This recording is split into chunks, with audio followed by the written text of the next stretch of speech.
نحمده ونصلي على رسوله الكريم اما بعد فاعوذ بالله من الشیطان الرجیم بسم اللہ الرحمن الرحیم۔ نماز کی مسنون قرات، یعنی سورۃ الفاتحہ کے بعد نماز میں قرات کرنا بھی ضروری ہے۔ تو آپ صلی اللہ علیہ وسلم کا طریقہ اس معاملے میں کیا تھا؟ آپ کیا پڑھا کرتے تھے؟ منفرد نمازی، منفرد سے مراد اکیلا، تنہا، جہاں سے اور جتنا چاہے قرآن مجید پڑھ سکتا ہے، کوئی ممانعت نہیں۔ البتہ امام کو نماز پڑھاتے وقت مقتدیوں کے احوال اور کوائف کے پیش نظر ضرور اختصار سے کام لینا چاہیے، یعنی باجماعت نماز میں طویل قرات نہیں کرنی چاہیے، اس سے پیچھے نماز پڑھنے والوں کو تکلیف ہو سکتی ہے، کیونکہ سب کے حالات ایک جیسے نہیں ہوتے، سب کا سٹیمنا ایک جیسا نہیں۔ نماز میں اگرچہ ہم جہاں سے چاہیں قرآن پڑھ سکتے ہیں، لیکن یہاں ہم نبی صلی اللہ علیہ وسلم کی قرات کا ذکر کرتے ہیں کہ آپ کون کون سی سورت کس کس نماز میں پڑھتے تھے۔ سورت اخلاص کی اہمیت۔ ایک انصاری مسجد قباء میں امامت کراتے تھے۔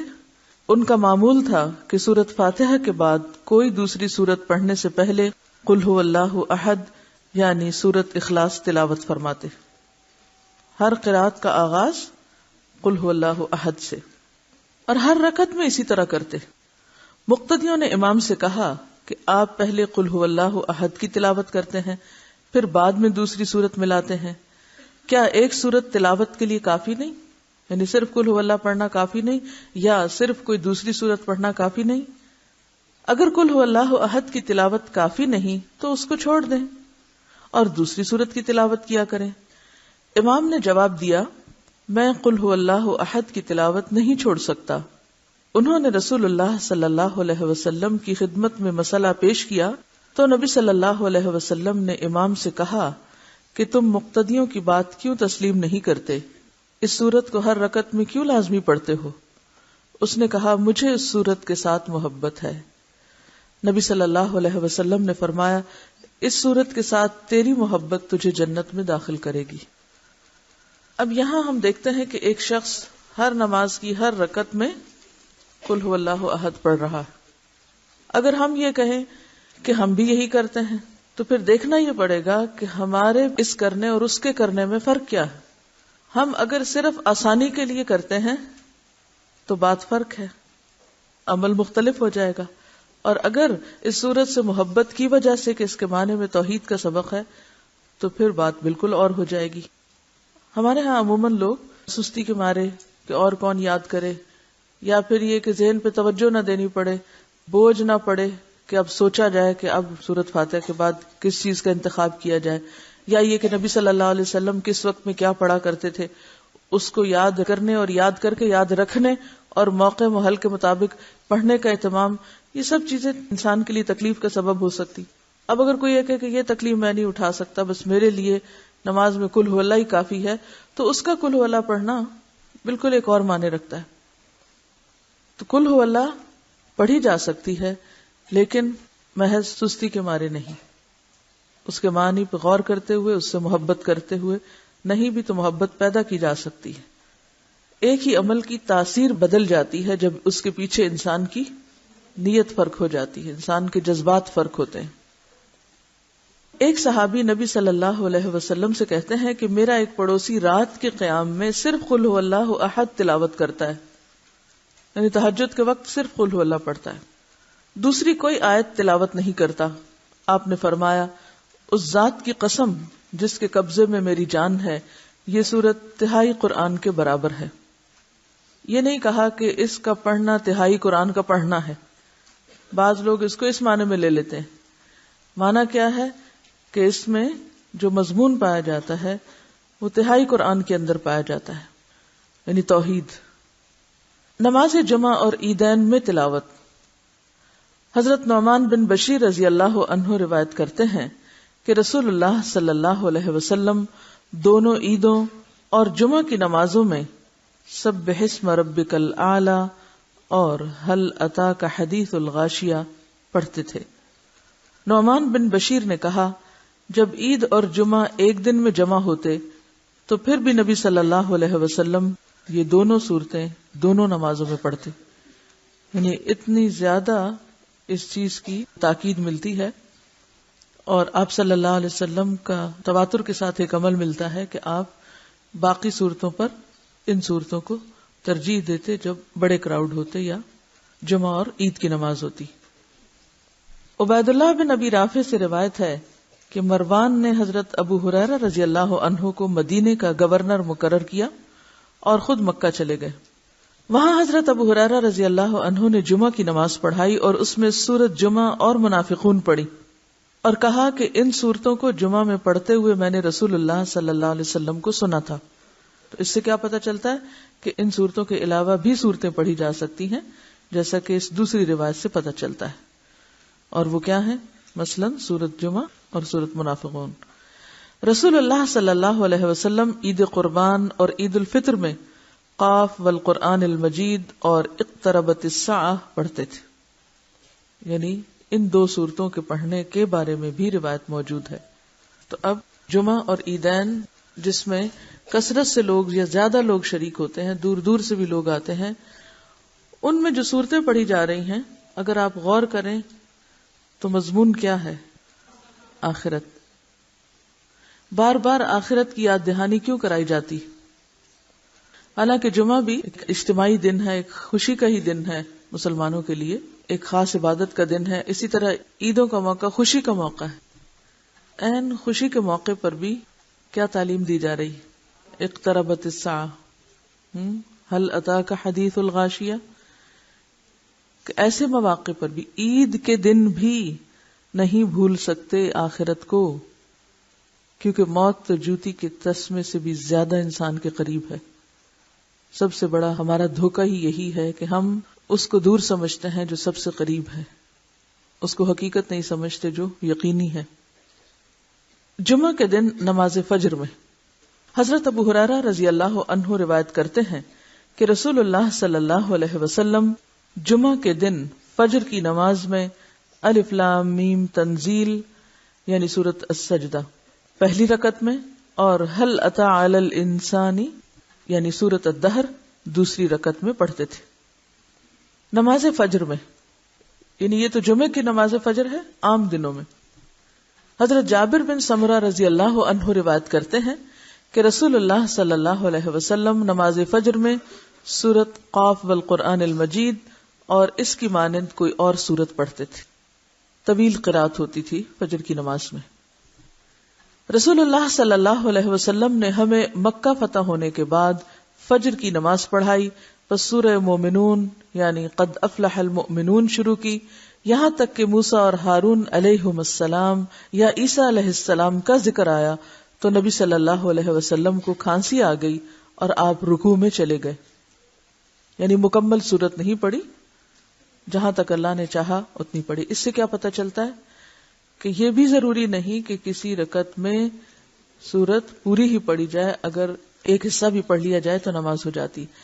حضرت عمرو بن حریث رضی اللہ عنہ روایت کرتے ہیں کہ انہوں نے رسول اللہ صلی اللہ علیہ وسلم کو نماز فجر میں واللیل اذا عسعس یعنی سورۃ تکویر پڑھتے ہوئے سنا. حضرت عقبہ بن عامر رضی اللہ عنہ روایت کرتے ہیں کہ میں سفر میں رسول اللہ صلی اللہ علیہ وسلم کی اونٹنی کی مہار پکڑے ہوئے چل رہا تھا. آپ سفر میں نماز صبح کے لیے اترے تو آپ نے صبح کی نماز میں قل اعوذ برب الفلق اور قل اعوذ برب الناس پڑھی. اس سے کیا پتہ چلتا ہے؟ سفر کی حالت ایکسپشنل حالت ہوتی ہے اور گھر میں قیام کی حالت مختلف حالت ہوتی ہے. تو سفر میں جہاں نماز قصر ہے وہاں تلاوت میں بھی قصر ہے. قصر کا کیا معنی ہوتا ہے؟ چھوٹا کرنا. تو اس سے یہ پتہ چلتا ہے کہ اگر آپ صحیح وقت پر اٹھ کے نماز پڑھیں گے تو آپ طویل قرات کر سکتے ہیں، اور اگر آپ جلدی میں ہیں اور وقت کم ہے یا سفر میں ہیں اور طویل وقت کے لیے نہیں راستے میں رک سکتے تو مختصر صورتیں بھی پڑھ سکتے ہیں. حضرت معاذ بن عبداللہ کہتے ہیں کہ نبی صلی اللہ علیہ وسلم نے نماز فجر میں دونوں رکعتوں میں اذا زلزلت تلاوت فرمائی. اس سے کیا پتہ چلتا ہے؟ یعنی اس بات کی رخصت بھی موجود ہے کہ اگر کوئی شخص دونوں رکعتوں میں ایک ہی سورت پڑھنا چاہے تو وہ بھی پڑھ سکتا ہے۔ رسول اللہ صلی اللہ علیہ وسلم فجر کی سنت کی دونوں رکعتوں میں نہایت ہلکی قرات فرماتے، یہاں تک کہ حضرت عائشہ فرماتی ہیں مجھے شبہ گزرتا کہ شاید نبی صلی اللہ علیہ وسلم نے سورت فاتحہ بھی نہیں پڑھی، یعنی بہت چھوٹی سورت۔ وہ کون سی صورتیں تھیں؟ آپ صلی اللہ علیہ وسلم سنتوں کی پہلی رکعت میں قل یا ایھا الکافرون اور دوسری رکعت میں قل ھو اللہ احد پڑھتے۔ اب یہاں آپ حضرت عائشہ کے اس بیان سے اس غلط فہمی میں مبتلا نہ ہو جائیں کہ آپ بس بہت تیز اور جلدی جلدی نماز پڑھتے تھے۔ اس سے مراد یہ ہے کہ آپ صلی اللہ علیہ وسلم بہت چھوٹی صورتیں پڑھتے تھے، اور آپ کو معلوم ہے کہ اس وقت حضرت عائشہ خود کہاں ہوتی تھی؟ لیٹی بھی ہوتی تھی۔ آپ جب سجدے میں جاتے تو پاؤں ہلا دیتے اور سجدہ کر لیتے، حضرت عائشہ وہیں لیٹی بھی ہوتی تھی۔ اب آپ دیکھیں کہ ایک شخص نماز پڑھا اور ایک شخص لیٹا ہوا ہو، نیم بیداری اور نیم خواب کی حالت میں، تو اس کے پاس اگر کوئی نماز پڑھ رہا ہو تو عموماً وہ کیا کہتا ہے؟ تو انہیں پڑھ بھی لی، اتنی جلدی پڑھ لی۔ آپ لوگ اکٹھے رہتے ہیں، اگر کوئی واش روم میں گیا ہوا ہے اور آپ کو اتنی دیر لیٹنے کا موقع مل جائے اور وہ باہر نکل آئے تو آپ کیا کہیں گے؟ اور اگر آپ جاگ کے دروازے کے سامنے کھڑے ہو کے انتظار کر رہے ہیں تو کیا کہیں گے؟ ٹھیک ہے۔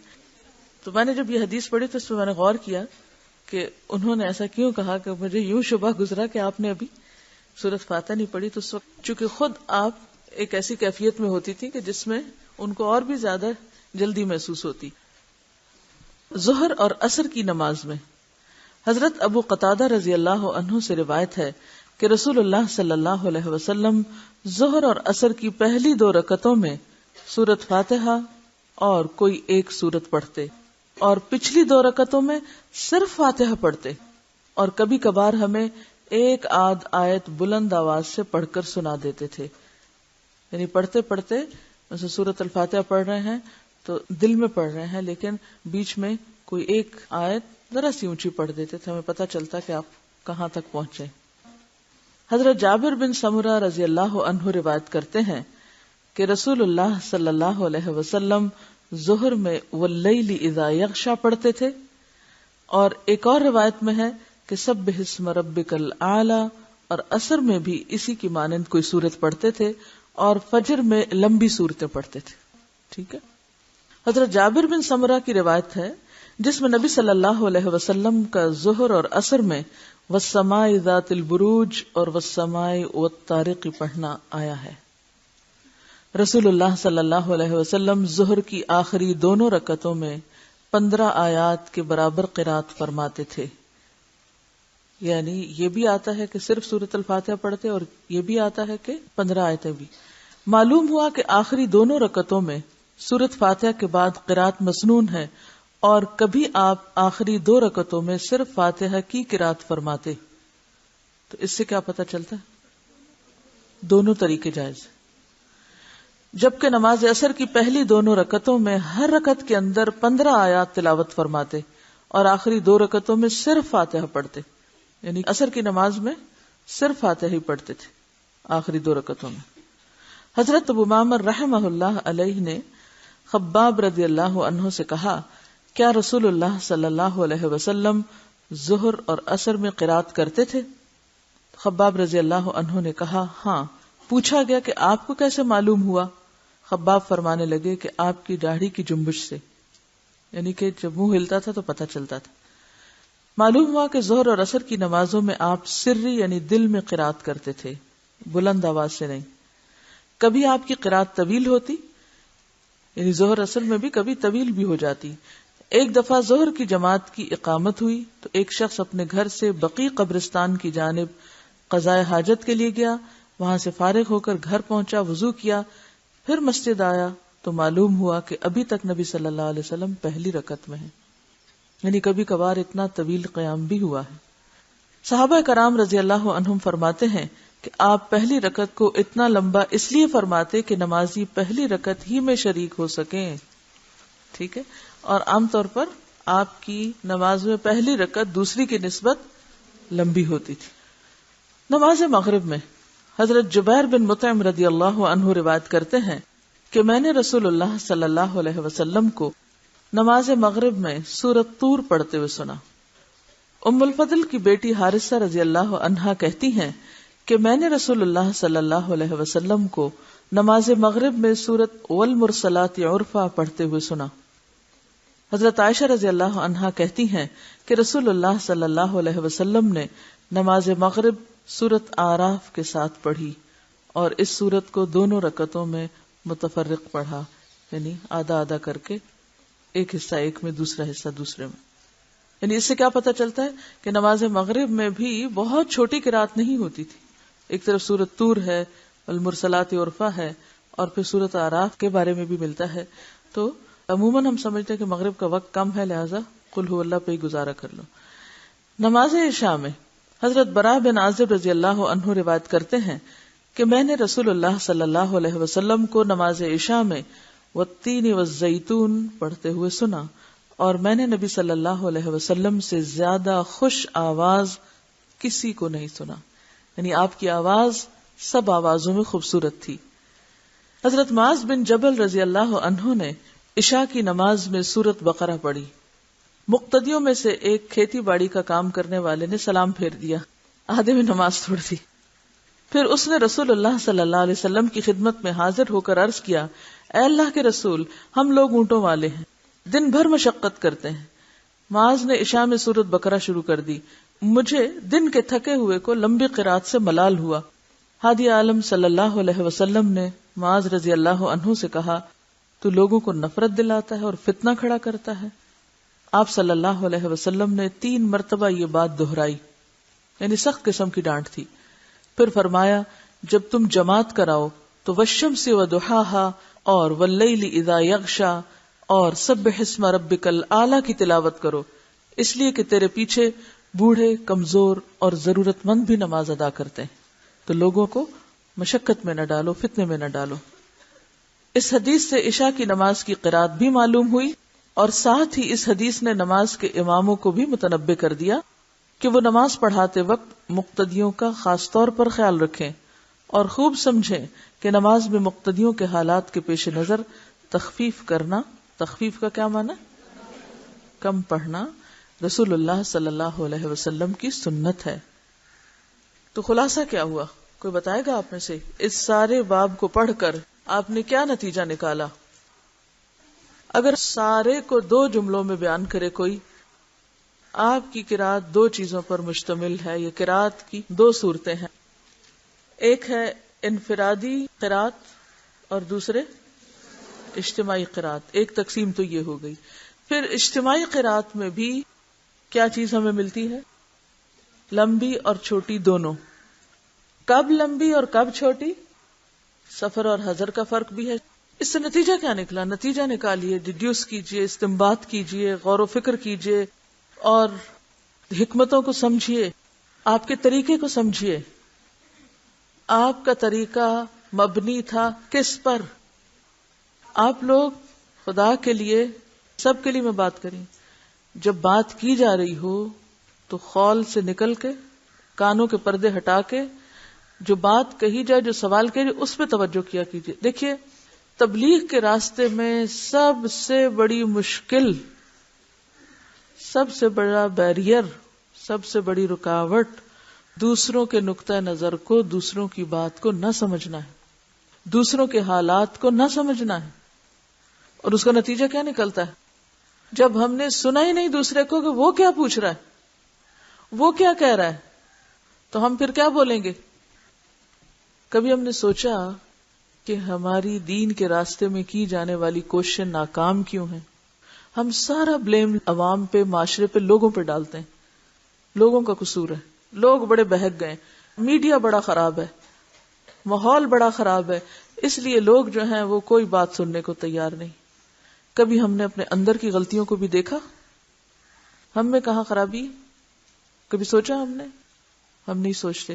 سب سے بڑی خرابی یہ کہ ہمیں نہ بات سننے کا ڈھنگ آتا ہے، ہمیں سننے کا سلیقہ نہیں ہے، سننے کا ڈھنگ نہیں، سن کے سمجھتے ہی نہیں اور سمجھ کے نہیں بولتے۔ ہمیں پتہ ہی نہیں ہوتا کہ دوسرا پوچھ کیا رہا ہے، دوسرا کس ذہنی کیفیت میں ہے، دوسرا کس حالت میں ہے۔ اور یہاں سے کیا ہو جاتی ہے مشکل؟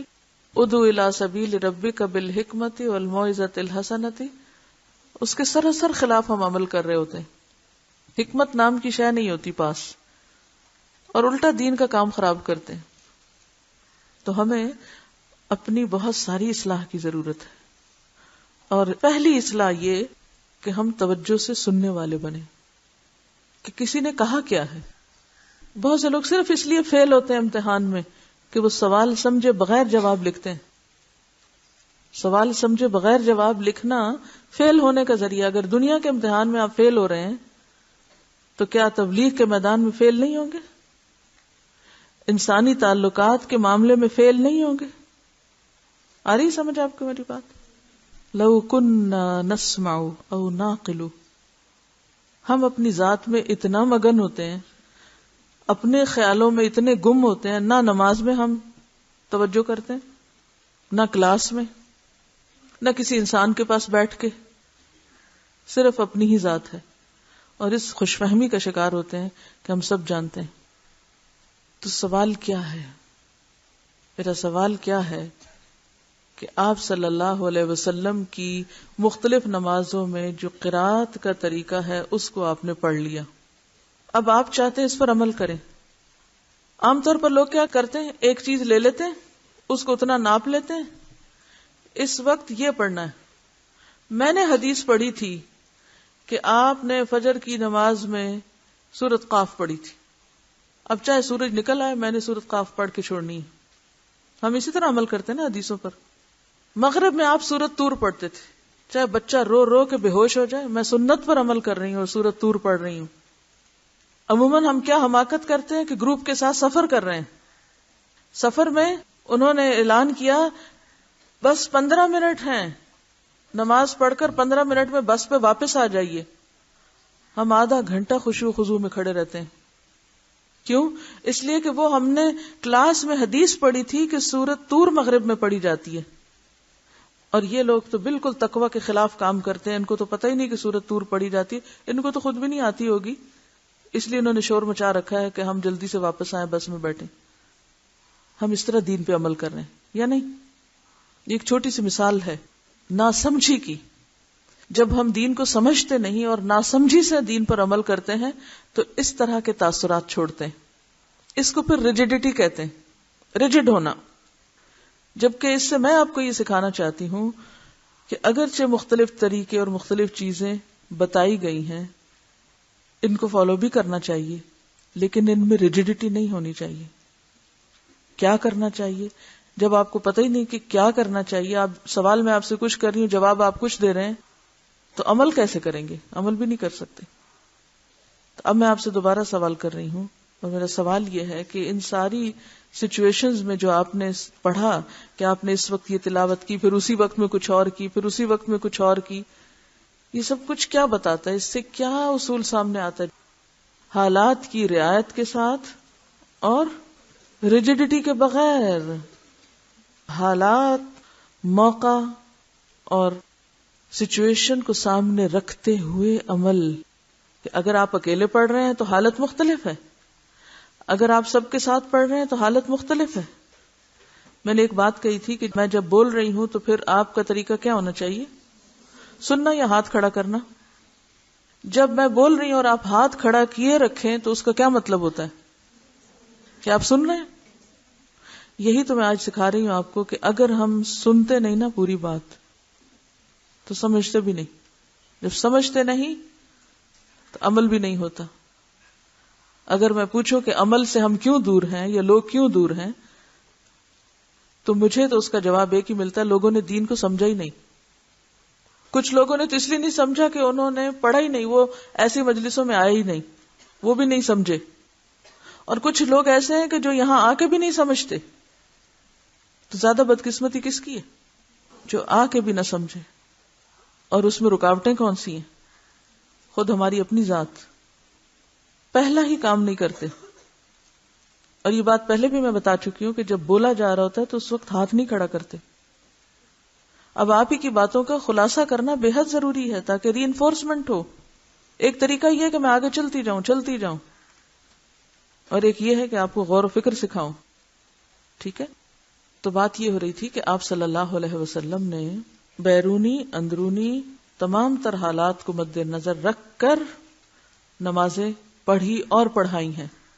جب آپ تنہا تہجد پڑھتے تھے قرات اور طرح تھی، جب لوگوں کو پڑھائی اور طرح تھی، جب سفر میں تھے قرات مختلف تھی، پھر نمازوں کے اوقات کے اعتبار سے بھی قرات مختلف تھی، پھر کبھی بلند آواز سے پڑھائی اور کبھی سری یعنی دل ہی دل میں زیر لب بلند آواز سے، اور کبھی بغیر آواز کے بھی قرات کی.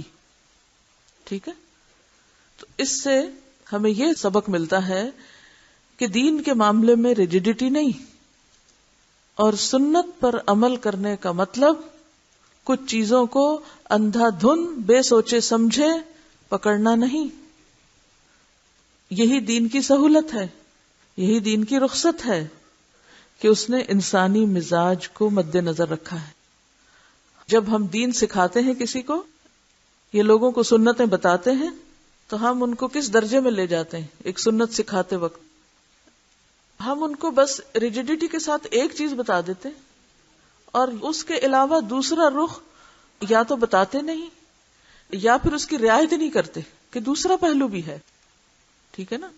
اس کی ایک اور مثال آپ یوں سمجھیے، اس بات کو زیادہ آسانی ہو جائے گی. ہمارے ہاں بچوں کو جو اسلامیات کی نماز کی کتابیں پڑھائی جاتی، اس میں ظہر کی رکعتیں خانوں میں لکھ کے ڈال کے ٹوٹل ان کا کیا ہوا ہے، عشاء کی رکعتیں 17. ان کو نہیں پتا فرض کا درجہ کیا ہے، سنت کا کیا ہے، نفل کا کیا ہے، وتر کا کیا ہے، کیا پڑھنا لازم ہے اور کیا چھوڑا جا سکتا ہے. بوڑھے ہو جاتے لوگ، ان کو یہ نہیں پتا چلتا سفر میں کتنی نماز پڑھنی ہے، قصر کا مطلب کیا ہے، کون سی پڑھنی ہے اور کون سی نہیں پڑھنی. پلٹ پلٹ کے ایک ہی طرح کے سوال کیے چلے جاتے ہیں. یہ ساری کنفیوژن کیوں ہے؟ کیونکہ بتانے والوں نے چیزوں کو واضح کر کے نہیں بتایا. دین کا علم تو دے دیا، فہم اور فقہ نہیں دی. علم دے دیا، نالج دے دیا، اس سے اخذ کرنے کا طریقہ، اس کو اپلائی کس طرح کرنا ہے.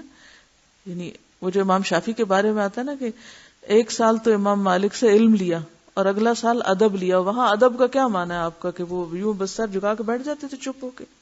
یہ ادب ہے؟ آپ اس جملے کا کیا معنی سمجھتے ہیں کہ دوسرے سال انہوں نے ادب سیکھا، اپلائی کرنے کا طریقہ، اس پر عمل کا طریقہ کہ اس پر عمل کیسے ہوگا، اور اسی عمل کا ایک حصہ ہے پھر آگے سکھانا بھی. ٹھیک ہے نا؟ تو ایک ہوتا ہے کسی چیز کے بارے میں جان لینا. جیسے ایک شخص MBBS کرتا ہے تو اس نے کیا کیا؟ علم حاصل کر لیا. جب ہاؤس جاب کرتا ہے تو وہ کیا کرتا ہے؟ اپنے نظریے کو، اپنے تھیری کو کس میں ڈھالتا ہے؟ پریکٹس کرتا ہے، عمل میں ڈھالتا ہے کہ ہاں یہ دوا پڑھ تو لیا، اب کس مریض کو کس وقت میں کس بیماری میں کتنی دینی. یعنی اگر کوئی شخص محض جسم کے بارے میں سب کچھ جان لے، ساری اناٹمی پڑھ لے، دوائیوں کے نام جان لے، تو کیا وہ اس قابل ہو سکتا ہے کہ وہ خود سے ہی فیصلہ کر لے کہ ہاں کس مریض کو مجھے کتنی دوائی کتنی ڈوز دینی چاہیے؟ نہیں. یہ کہاں سے سیکھتا ہے؟ وہ پریکٹس میں سیکھتا ہے. بڑے استادوں کے ساتھ رہ کے، بڑے ڈاکٹرز کے ساتھ کام کر کے سیکھتا ہے کہ انہوں نے کس موقع پر کس مریض کو کیا دیا، کتنا دیا، کیوں دیا اور کیا نہیں دیا، اور پھر اس کی وجہ بھی پوچھتے ہیں کہ بھی یہ کام ایسا کیوں کیا گیا. ہمارے ہاں مشکل یہ ہے کہ ہم یا تو علم لے لیتے ہیں کتابوں سے یا کچھ لوگوں سے، بس پڑھ لیتے ہیں، کتاب اٹھائی پڑھ لیا ہم نے، اچھا یہ کیا، اور پھر اس کے بعد عمل کیسے کرتے ہیں؟ اس وقت یہ کرنا، سویرے یہ کرنا، شام یہ کرنا، اس وقت یہ، بس خانے بانٹے بند، ریجیڈیٹی، خلاص، آگے پیچھے نہیں ہو سکتے. اس سے کیا ہوتا ہے؟ دین ہوتا ہے نا مشکل. اگر آپ صرف کسی کو سکھا دیں کہ آپ صلی اللہ علیہ وسلم فجر کی نماز میں سورۃ قاف پڑھتے تھے، اب اس مسکین کو سورۃ قاف نہیں آتی، تب آپ کہیں کہ نہیں آپ تو جب تک سورۃ قاف نہیں پڑھیں گے تو آپ صحیح سنت کی پیروی نہیں کر رہے. تو یہ بات نہیں. تو ان معاملات میں ہمیں جب تک علم کی وسعت نہیں ہوگی اور جب تک پھر علم کو عمل میں ڈھالنے کی حکمت نہیں آتی ہوگی اور جب تک اس کو پھر جذب کرنے کی صلاحیت نہیں ہوگی، تو یہ پروسیس جو ہے محض سیکھنے سکھانے کا فائدہ مند نہیں. نبی صلی اللہ علیہ وسلم نے 23 سال میں جو دین سکھایا وہ کس طرح سکھایا تھا؟ آپ کئی دن سے یہی بات پڑھ رہے ہیں کہ ایون صحابہ کرام نے احادیث کیسے نریٹ کی؟ جی ہاں، حالات کے مطابق. تو ہمیں بھی ٹھیک ہے، اس وقت ہم جو کچھ کریں نا وہ صرف انفارمیشن لے رہے ہیں، پھر حالات کے مطابق کس وقت میں مجھے کیا کرنا ہے. جس کو یہ سلیقہ نہیں آتا نا وہ دین کو بدنام کرنے کا سبب بنتا ہے. اس لیے اس سلیقے کو ساتھ ساتھ سیکھنے کی ضرورت ہے. مختلف آیات کا جواب. ہمارے ہاں یہ رواج ہے کہ امام جب بعض مخصوص آیات کی تلاوت کرتا ہے تو وہ اور بعض مقتدی نماز میں بآواز بلند ان کا جواب دیتے ہیں. یہ درست نہیں، کیونکہ اس بارے میں کوئی صحیح صریح روایت نہیں ہے. بعض مسجدوں میں آپ نے دیکھا ہوگا کہ وہ جواب میں سب مل کر ایک نعرے کی صورت میں آیت کا جواب دے رہے ہوتے ہیں. ہاں، بعض آیات کی تلاوت کے بعد امام یا منفرد قاری اپنے طور پر ان کا جواب دے تو جائز ہے. چنانچہ حضرت حذیفہ رضی اللہ عنہ رسول اللہ صلی اللہ علیہ وسلم کی نماز تہجد کی کیفیت بیان کرتے ہیں کہ جب آپ تسبیح والی آیت پڑھتے تو تسبیح کرتے، جب سوال والی آیت تلاوت کرتے تو سوال کرتے، اور جب تعوذ والی آیت پڑھتے تو اللہ کی پناہ پکڑتے. رسول اللہ صلی اللہ علیہ وسلم کا معمول تھا جب آپ نماز وغیرہ میں الیس ذالک بقادر علی ان یحیی الموتى تلاوت فرماتے تو سبحانک فبلا کہتے، اور جب سبح اسم ربک الاعلی کہتے تو سبحان ربی الاعلی کہتے. حضرت ابن عباس جب سبح اسم ربک الاعلی پڑھتے تو سبحان ربی الاعلی کہتے. سورۃ غاشیہ کے اختتام پر اللہم حاسبنی حسابا یسیرا کہنے کی کوئی دلیل نہیں. کسی حدیث میں ادنا سا اشارہ بھی نہیں کہ نبی صلی اللہ علیہ وسلم نے ان کلمات کو سورۃ غاشیہ کے اختتام پر کہا ہو. حضرت عثمان بن ابی العاص رضی اللہ عنہ نے رسول اللہ صلی اللہ علیہ وسلم سے دریافت کیا کہ اے اللہ کے رسول، شیطان میری نماز اور میری قرات کے درمیان حائل ہو جاتا ہے اور قرات میں التباس پیدا کرتا ہے. التباس کیا؟ یعنی چیزوں کو ملا جلا دیتا ہے، قرات میں کنفیوژن ہو جاتی. آپ نے فرمایا اس شیطان کا نام خنزب ہے. جب تجھے اس کا خیال آئے تو اعوذ باللہ کے پورے کلمات پڑھو اور بائیں جانب 3 دفعہ تھتکار دو، یعنی ایسے تھو تھو تھو کر دو. اب اگر کسی کو یہ مسئلہ بتائیں تو وہ کیا کہیں گے کہ تمہاری تو نماز باطل ہو گئی، کیونکہ ہم نے نماز کو بھی ایک ریجیڈیٹی کے ساتھ بس ایک خاص فکس پیٹرن پر لے لیا ہے، اور اس میں نبی صلی اللہ علیہ وسلم کی سنت سے یا آپ کی تعلیم سے جو اس نماز میں بہتری پیدا کرنے یا زیادہ خشوع لانے یا اس کی اصلاح کرنے کے جو طریقے آپ ہی نے سکھائے ہیں ان کو جب استعمال نہیں کرتے تو پھر ہم کہتے ہیں کیا کریں، وہ اتنا زیادہ شیطان وسوسہ ڈالتا ہے، پھر نماز میں کچھ سمجھ ہی نہیں آتی کیا پڑھا ہے. اس کا علاج بتایا ہوا ہے لیکن کسی کو اجازت نہیں ہے علاج کسی کو آگے بتائے یا کوئی اس پر عمل کرے. ہمارے ذہنوں میں کیا بیٹھا ہوا ہے، اگر ہم نے کوئی ایک ایکسٹرا دعا پڑھ لی نماز میں تو نماز نہیں ہوگی، اگر ہم نے کہیں کسی قرات کا جواب دے دیا تو نماز نہیں ہوگی، اگر ہم نے نماز میں مثلا چھوڑ کے ایک چیز اعوذ باللہ من الشیطان الرجیم عین بیچ میں پڑھ لیا تو نماز شاید باطل ہو جائے. نہیں، نماز جب چرائی جا رہی ہوتی ہے، یعنی شیطان آ کے چوری کرتا ہے نا، اپنا حصہ لگا کے لے جاتا ہے اور آپ کو بھلوا دیتا ہے آپ نے پڑھا کیا. تو جو نماز آپ نے ایک نیم بے ہوشی کی حالت میں پڑھی، کیا ہوتی ہے نیم بے ہوشی کی حالت نماز کی، یا مدہوشی کی حالت کیا ہوتی؟ یہ ہوش ہی نہ ہونا کہ ہم کون سی رکعت پہ، کبھی اگلی رکعت پہ پہنچ کے یہ سوچا کریں کہ اچھا پچھلی رکعت میں کیا پڑھا تھا، تو کبھی آپ کو یہ بھی یاد نہیں ہوگا. تو یہ شیطان کے ڈاکے ہوتے ہیں، وہ آ کے کیا کرتا ہے، ایسے خیال میں الجھاتا ہے کہ آپ کو یاد ہی نہیں رہتا آپ نے پڑھا کیا، تو لے گیا نا سارا کچھ بیچ میں سے. اب اس کا علاج کوئی ہونا چاہیے کہ چور ڈاکو آئے تو آپ کہ نہیں میں نماز پڑھ رہی ہوں، بھی اسی نماز کے اندر اس کا علاج موجود ہے، لیکن ہم عموماً ان چیزوں کو خاطر میں نہیں لاتے. حضرت عثمان بن ابی العاص رضی اللہ عنہ بیان کرتے ہیں کہ میں نے ایسے ہی کیا، چنانچہ اللہ نے اسے یعنی شیطان کو مجھ سے دور کر دیا. دوران نماز کوئی سوچ آنے پہ نماز باطل نہیں ہوتی. حضرت عقبہ بن حارث فرماتے ہیں کہ میں نے رسول اللہ صلی اللہ علیہ وسلم کے ساتھ نماز عصر پڑھی. نماز کے بعد آپ فوراً کھڑے ہو گئے اور ازواج مطہرات کے پاس تشریف لے گئے، پھر واپس تشریف لائے. صحابہ کے چہروں پر تعجب کے آثار دیکھ کر فرمایا مجھے نماز کے دوران یاد آیا کہ ہمارے گھر میں سونا رکھا ہوا ہے اور مجھے ایک دن یا رات کے لیے بھی اپنے گھر میں سونا رکھنا پسند نہیں، لہذا میں نے اسے تقسیم کرنے کا حکم دیا۔ اس سے کیا پتا چلتا ہے کہ خیال آ سکتا ہے، لیکن اس خیال کی وجہ سے یہ بھول جانا کہ ہم پڑھ کیا رہے ہیں یہ درست نہیں۔ اور آخری چیز ہے نماز میں رونا۔ حضرت عبداللہ بن شخیر رضی اللہ عنہ فرماتے ہیں کہ میں نے رسول اکرم صلی اللہ علیہ وسلم کو نماز پڑھتے دیکھا، نماز میں رونے کی وجہ سے آپ کے سینے سے چکی کے چلنے کی سی آواز آ رہی۔ تو اس سے اگر آپ ایک جملے میں یہ کہیں کہ نماز ایک بالکل فطری طریقے پر اللہ کی عبادت کرنا ہے تو یہ غلط نہ ہوگا، ہم نے اس کو بھی ان نیچرل کر لیا ہے۔ سوال ہے نماز میں قرات کے بارے میں پڑھا، 2 چیزوں کی وضاحت کر دیجئے۔ 3 آیات سے کم کی قرات ایک رکعت میں کر سکتے ہیں؟ کیونکہ نفل میں تو دلیل ملتی ہے۔ کون سی دلیل ہے؟ ان کا کہنا یہ ہے کہ نبی صلی اللہ علیہ وسلم نے ایک مرتبہ تہجد کی نماز پڑھی اور اس میں ایک آیت ہی ساری نماز میں دہراتے رہے، تو اس میں اصل بات نفل اور فرض کی نہیں، اصل بات یہ ہے کہ اگر ایک طویل آیت ہے جیسے آیت الکرسی ہے یا پھر آیت دین ہے تو ایک آیت بھی کافی، چھوٹی آیتیں تو 3 پڑھ لیجئے، لیکن کسی صحیح حدیث سے کوئی آیتوں کا نمبر ہمیں نہیں پتہ چلتا۔ یہ علماء کرام نے اپنے طور پر ان لوگوں کو سکھانے کے لیے جو بہت زیادہ اس قسم کے سوال کرتے ہیں اس طرح کی کچھ چیزیں بیان کی ہیں۔